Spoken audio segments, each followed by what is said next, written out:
পুরো একটা বছর অপেক্ষা করা লাগতো আমাকে গরুর মাংস খাওয়ার জন্য। গরুর মাংস এতটাই পছন্দ ছিল যে আমি শুধু দিন গুনতাম। হ্যালো এভরিওয়ান, আসসালামু আলাইকুম। কি অবস্থা সবার? সবাই কেমন আছেন? আমি তো আলহামদুলিল্লাহ ভালো। নতুন আরও একটি ভিডিও দেখার জন্য সবাইকে ওয়েলকাম জানাচ্ছি। আজ কদিন ধরে ওয়েদারটা তো একদম বৃষ্টিময়, সারা দিনে রাতে 24 ঘন্টা বৃষ্টি, একদম শীত শীত অনুভব, তাই না? আপনাদের কার কেমন কাটতেছে? আমার তো ভালো মন্দ দুটো মিলেই কাটতেছে আলহামদুলিল্লাহ। ভালোটা এই জন্যই কারণ বৃষ্টির দিনগুলো আমার খুবই পছন্দ, খেতে ভালো লাগে, ঘুমাতে ভালো লাগে, বৃষ্টির শব্দ ভালো লাগে, চারপাশের ভিউ ভালো লাগে। মন্দটা এই জন্যে কারণ এই বৃষ্টির কারণে আমার ঘরের কাজ অনেকটাই পিছিয়ে যাবে। সবাই আপনারা জানেন আমার বিল্ডিংয়ের কাজ চলতেছে, এই কাজটা পিছিয়ে যাবে। তাছাড়া এখন দেশের যেই একটা অবস্থা, এজন্যেও হলো মনটা অনেকটাই খারাপ থাকে। এখন জানি সবারই মনে এই জন্যে খুবই খারাপ, দেশের পরিস্থিতি নিয়ে কারো মনই তেমন একটা ভালো নেই। আজ ঘরে বাজার এসেছে, আর এই বাজার গোছাতে দেখেন, বাজার আসার পর যখন আমি ভিডিও করতে নেই একটু, তখন মুজাহিদ আসবে, মুসুসোনা আসবে যে আমি হেল্প করে দেই, আমি হেল্প করে দেই। তো এই আর কি, এইখানে সবজিগুলো নিয়ে এসেছে। আমি কখনোই সবজি প্যাকেট থেকে বের করি না, কারণ সবজি প্যাকেট সহই আমি ফ্রিজে রাখি, এতে করে সবজিগুলো একদম ফ্রেশ ফ্রেশ টাটকা থাকে। বরাবরই যেটা হয় যে আমার জামাই বাজারে গেলে লোকজন একদম চেপে ধরে ব্যাগ ভরে বাজার দিয়ে দেয়, এটাই বলছিল আমার বর। কারণ ফ্রিজে অলরেডি এখনও 5 কেজি ইলিশ মাছের মতো রয়ে গেছে, আর এখানে 7.5 কেজি আবারও ইলিশ নিয়ে আসছে, আর চিংড়ি মাছ নিয়ে এসেছে। তো যদিও ইলিশ মাছ আমার খুবই পছন্দ, কিন্তু ফ্রিজে মাছে একদম ভর্তি জায়গা ছিল না।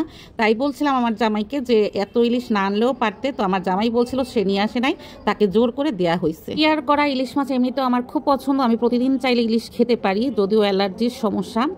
আলহামদুলিল্লাহ এখন হলো আমি এই সমস্ত বাজারগুলো গুছিয়ে নেব। আর আজকে হলো ইলিশ রান্না করব না, কারণ রান্নার প্রিপারেশন আমি আগেই নিয়ে নিয়েছিলাম। আর আজকে আমার বর বাচ্চা ওরা হলো দাওয়াত খাবে, তো বাসায় শুধু আমি একাই খাবো, সেজন্য হলো আমার পছন্দের খাবার রান্না করব। এখানে দেখতেই পাচ্ছেন ওটস আনা হয়েছে। ওটসটা আমি নিজের জন্য নিয়ে এসেছি। কদিন নেট বন্ধ থাকার পর পরিকল্পনা করে দেখলাম যে আমার একটা প্রপার ডায়েটের দরকার, কারণ ইদানিং বেশি মোটু হয়ে যাচ্ছি। আর মোটু হব না কেন বলুন তো? এত যদি গরুর মাংস পছন্দ থাকে তাহলে তো মোটু হওয়ারই কথা। যাই হোক, গরুর মাংসটা 30 বছরের পর একটু স্কিপ করে চলাই মনে হচ্ছে যে ভালো। এগুলো হলো গরুর জিব্বা, আমাদের কুরবানির গোশত। আর এই জিব্বাগুলো এগুলো হলো লোকটা কাটিং করে ফেলছিল, জিব্বাটা আস্তা রাখার দরকার ছিল। এগুলো আস্ত থাকলে একটু পরিষ্কার করতেও সুবিধা হয়। আর কিছুটা এই যে মাথার মগজ কিংবা গিলু এগুলো রয়ে গেছে।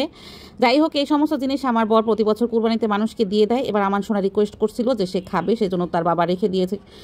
লোকটাকে বলেছিল যে এগুলো বাসায় পাঠাবেন, তো সেই লোকটা হলো এগুলো একবারে কেটে মানে কুচি করে ফেলছে। যাই হোক, এগুলো পরিষ্কার করে রান্না করব। সবাই তো দাওয়াতে গেছে, আর আমি ভাবছিলাম যে বেশ অনেকখানি মাংস আজকে রান্না করে তারপর হলো কিছুটা ফ্রিজে রেখে দেবো, আর কিছুটা আমি খাবো। আর সেটা হলো পানি ভাতে গরুর মাংস খেতে আমার কাছে ভীষণ ভালো লাগে। আর যেটা বলছিলাম যে ডায়েটের কথা, এটা আমি বেশ হলো 1 সপ্তাহ বেশি হয়ে গেছে শুরু করেছি, বেশ অনেক দিন ধরে সেইভাবে মানে ভাতটাও স্কিপ করতেছি, প্লাস অনেক কিছু স্কিপ করতেছি যেগুলো খাই আর কি, সেগুলো থেকে তো ভাবলাম আজকে একটু খেয়েই নেই, কারণ আমারও তো একটা রুহ, তাই না? আর পছন্দের জিনিসগুলো এত স্কিপ করে চলা যায় না, মাঝে মাঝে খাওয়াই যায়। তো সেই জন্যে 1 সপ্তাহ ডায়েট আজকে মানে পুরোটাই হলো ভ্যানিশ করে দেবোই আর কি।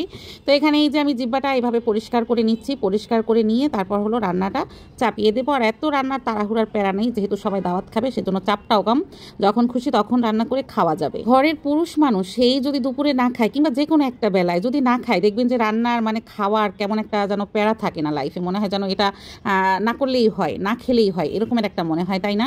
কিন্তু আজকে যে আমার মনে হলো যে তারা যেহেতু দাওয়াত খাবে, আমি আসলে একটু ভালো মন্দ করে খাই, যেহেতু কতদিন ধরে হলো খাই না, সেজন্যে।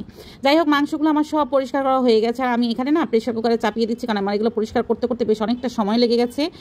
সেজন্য হলো প্রেশার কুকারে দিয়ে দেবো, একসঙ্গে সব ময় মশলা দিয়ে মাখিয়ে প্রেশার কুকারে বসিয়ে দিচ্ছি। কোনো একটা সময় ছিল যখন এই গরুর মাংস খাওয়ার জন্য না পুরো 1 বছর অপেক্ষা করা লাগতো, কারণ কুরবানির ঈদ মানেই তো মানে যারা দরিদ্র হোক কিংবা ধনী হোক, 1 টুকরা গোশত হলেও হয়তো বা গরিবরা খেতে পারে, তো সেই একটা দিনের অপেক্ষা করা লাগতো এই মাংস খাওয়ার জন্য। আলহামদুলিল্লাহ, আল্লাহর কাছে লাখো কোটি শুকরিয়া যে এখন চাইলেই কিন্তু আমি অনেক খেতে পারি। আর চাইলেই আমি একটা কথা আপনাদের সঙ্গে শেয়ার করি, আমি কোনো একদিন মানে রাত প্রায় 12টা 12:30 বেজে গেছে, আমার বরের সঙ্গে আমি গল্প করছিলাম যে আমার না খুব গরুর মাংস খাইতে ইচ্ছা করতেছে, গরুর মাংস সাথে থাকবে নান রুটি। আমি তো ঘুমিয়ে গেছি, ঘুমিয়ে যাওয়ার পরে ফজরের নামাজ পড়ে আমি আবারও ঘুমিয়ে গেছি। আর আমার বর ফজরের নামাজ পড়ে আমাদের এখান থেকেই 20 মাইল একটা জায়গা, তখন আমরা এখন যেখানে থাকি এখানে নান রুটির ব্যবস্থা ছিল না, তো 20 মাইলে ছিল এই নান রুটির ব্যবস্থাগুলো। তখন সে সেই নামাজ পড়ে সেইখানে গিয়ে নান রুটি প্লাস গরুর মাংস কিনে নিয়ে এসে আমি ঘুমের মধ্যে আমার মুখের কাছে রুটি ছিঁড়ে তারপর মাংস দিয়ে তুলে ধরছে। আমি মানে এগুলোর ঘ্রাণ পেয়ে ঘুম থেকে তাকিয়ে দেখি আমার বর এগুলো হাতে নিয়ে আমার মুখের সামনে বসে আছে। এই যে বিষয়গুলো, এগুলো আসলে আমি কখনো ভুলবো না। এই যে ভালোবাসাগুলো, কিংবা এখন আমি চাইলেই অনেক কিছু খেতে পারি। শুকরিয়া, আলহামদুলিল্লাহ। আসলে ধৈর্য ধরলে আর কষ্ট করলে কেষ্ট মেলে, এটাই সত্যি কথা। যাই হোক, অনেক বকবক করে ফেললাম। বকবক করতে করতে এই যে আমি কিন্তু পানি ভাত, গরুর মাংস, লেবু, পেঁয়াজ, কাঁচামরিচ দিয়ে খুব মজা করে খাচ্ছি। আর বাহিরের ওয়েদারটা দেখেন, বাহিরে আবারও বৃষ্টি হচ্ছে। এগুলো দেখছিলাম আর খাচ্ছিলাম, খুব ভালো লাগছে আলহামদুলিল্লাহ। তো এই ছিল আজকের শেয়ারিং। আজকের মতো এখানেই বিদায় নিচ্ছে। কথা হবে নেক্সট কোনো ভিডিওতে। সবাই ভালো থাকবেন। আল্লাহ হাফেজ।